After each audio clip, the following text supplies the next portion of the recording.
Welcome to another video by Adam the First Man, your goldsmith.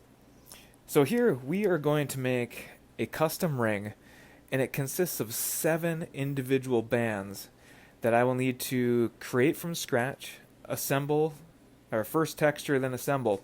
And all of these were melted silver and copper, and then I rolled them in my rolling mill to get the desired width and dimensions.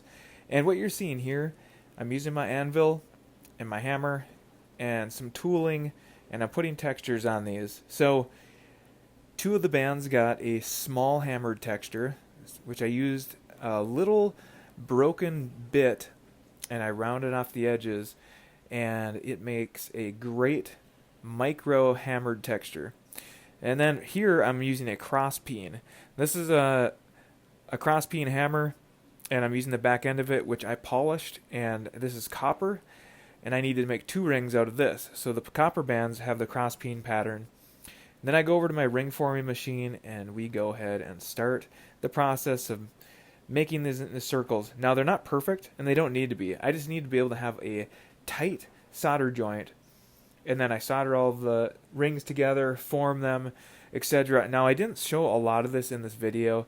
Guys, I was kind of wanting to get this project done quickly, and there's so many bands, and here are the pieces. So there's 7 textured pieces, except for the outside edges. Those ones are supposed to be polished, and they will be soon.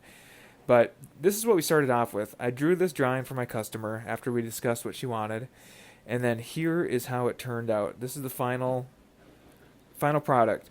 So there's 7 bands, 5 that are sterling silver, 2 that are copper. A lot of them have different textures. Actually, there's 3 different textures overall.